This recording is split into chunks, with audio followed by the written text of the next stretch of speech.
ஓம் சாய்ராம். என்னோட பேர் ராதை. நான் சென்னையில் இருக்கேன். நான் பாபாவும் நானும் அப்படின்ற அந்த டாபிக் பற்றி பேச போகிறேன். என்னோட லைஃப்பில் பாபா இவ்வளோ முக்கியமானவர், அவர் எப்படி என் லைஃப்பை மாற்றினார் அப்படிங்கிறத நான் ஷேர் பண்ணிக்க போகிறேன். ரொம்ப கஷ்டத்தில் இருந்தேன். அதை சூசைட் பண்ணிக்கணும், சரி எதுக்குடா இந்த லைஃப் நம்மளுக்கு அப்படின்ற அந்த மனநிலைமையில நான் இருந்தேன். எனக்கு 2 குழந்தைகள் இருக்கா. அவளை பற்றி கூட நான் யோசிக்கல. அப்போ அந்த அளவுக்கு மனசில் குழப்பங்கள், டிப்ரெஷன், ஸ்ட்ரெஸ்.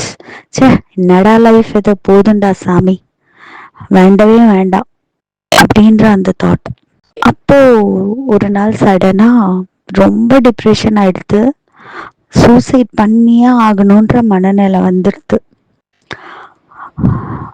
அழுதுண்டே உட்காந்துட்டு இருக்கேன்.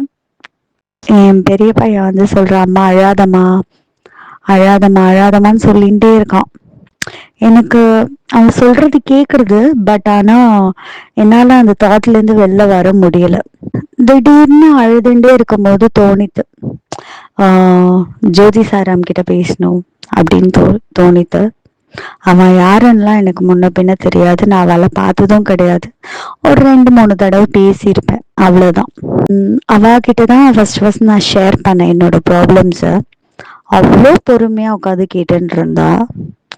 ஒன்னே ஒன்று தான் சொன்னான், பாபாவோட உதி இருக்கான்னு கேட்டா இல்லை சாய்ராம் அப்படின்னு. விபூதி இருக்கா அதுலன்னு கேட்டா இருக்குன்னு சொன்னேன். சரி, அதை பாபா கிட்ட வச்சுட்டு தண்ணியில் கலந்து முதல்ல குடிங்கோ அப்படின்னா. அவளை லைன்லேயே வச்சுட்டு நான் அவள் சொன்ன மாதிரியே செஞ்சேன். நம்ப மாட்டேன், அப்படியே என்னோட தாட்ஸ் எந்த அளவுக்கு மோசமாக இருந்ததோ அதில் நான் அப்படியே வெளில வந்துட்டேன். விதான் ஒரு 5 மினிட்ஸ்குள்ளெல்லாம் அது அந்த மாற்றம் நடந்துடுது. எனக்கு அந்த தாட்டே அதுக்கப்புறம் வரவே இல்லை. அதுக்கப்புறம் நான் ஜோதி சாய்ராமோட சேர்ந்து நிறைய ஒர்க் பண்ணேன், பாராயணத்தில் சேவா பண்ணேன். பை பாபாஸ் பிளெஸ்ஸிங்ஸ் அவளால தான் நான் பாராயணத்துக்குள்ளேயே போனேன். பாபா பற்றி நிறைய தெரிஞ்சுட்டேன். பாபா என் கையை பிடிச்சுட்டார், விடவே இல்லை, இப்போ வரைக்கும் விடலை. நான் வந்துட்டு வாடகை வீட்டில் தான் இருந்தேன். அதுக்கப்புறமா சொந்தமாக வீடு கட்டின்னு வந்தோம். என் பெரிய நாத்தனாருக்கு கல்யாணம் ஆச்சு. இப்போ 2வது நாத்தனாருக்கு கல்யாணம் ஆக போகிறது அடுத்த வருஷத்துல. ப்ராப்ளம்ஸ் வந்துட்டு இருக்குதான், பட் ஆனால் நான் இருந்த அளவுக்கு இப்போ இல்லை.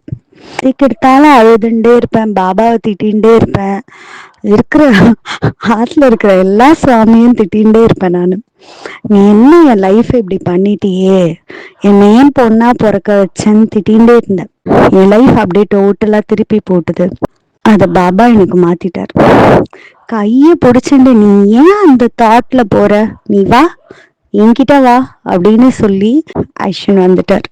நான் இன்னும் அவர் மடியில உட்காந்துட்டு இருக்கேன், ஒரு குழந்தையாட்டும். நீ ஏண்டா செல்லம் கவலைப்படுற, நான் இருக்கேன் உனக்காக அப்படின்னு கேட்குற மாதிரி. இதுக்கு ஃபுல் அண்ட் ஃபுல் நான் தேங்க்ஸ் சொல்ல வேண்டியது ஜோதி சாராம் தான். ரொம்ப தேங்க்யூ சாயி. அன்னைக்கு நான் உங்களுக்கு கால் பண்ணாம இருந்திருந்தேன்னா நான் இந்த நிலைமையில இருப்பேனான்னு எனக்கு தெரியல. ஆனா பாபா சொன்னதுனால தான் நான் உங்களுக்கு கால் பண்ணியிருக்கேன்னு நினைக்கிறேன். நான் சாகுற வரைக்கும் பாபா என் கையை பிடிச்சுட்டு இருப்பார். நான் செத்ததுக்கு அப்புறமும் பாபா நீ வா என்கிட்ட அப்படின்னு சொல்லி அவரோடைய ஐஷன் போனோம் அப்படின்னு நான் ப்ரே பண்ணிட்டு இருக்கேன். லோகா சமஸ்தா சுகினோம் பவந்து. எல்லாருக்கும் நல்லதே நடக்கட்டும். தேங்க்யூ. ஓம் சாய்ராம். உங்களுடைய அனுபவங்களும் ஏதாவது இருந்ததுன்னா தாராளமாக இப்போ நீங்கள் பார்க்குற இந்த பாபாவும் நானும் @gmail.com அப்படிங்கிற அட்ரஸுக்கு தாராளமாக நீங்கள் போஸ்ட் பண்ணலாம். இல்லை என்னோடய நம்பர் தெரியும்னா தாராளமாக அதுலேயும் நீங்கள் வந்து சொல்லலாம். நம்ம ஒவ்வொரு டிவோட்டியும் அவங்களுக்கு கிடைக்கிற ஒவ்வொரு அனுபவங்களும் அவங்களுடைய வாழ்க்கையில் மிக முக்கியமானது. அதை கண்டிப்பாக மற்றவர்களோட ஷேர் பண்ணும்போது பாபா ரொம்ப ரொம்ப சந்தோஷப்படுவார் அப்படிங்கிறது ரொம்ப உண்மையான விஷயம். மேலும் பல அனுபவங்களை தெரிந்து கொள்ள இந்த சேனலை சப்ஸ்கிரைப் பண்ணி மற்றவங்களுக்கும் ஷேர் பண்ணுங்க. ஒரு லைக் அண்ட் கமெண்ட் கண்டிப்பாக மற்றவர்களை உற்சாகப்படுத்தும் அந்த விஷயத்தை கண்டிப்பாக மறக்காமல் பண்ணுங்க. தேங்க்யூ ஸோ மச் ஃபார் வாட்சிங் பாபாவும் நானும்.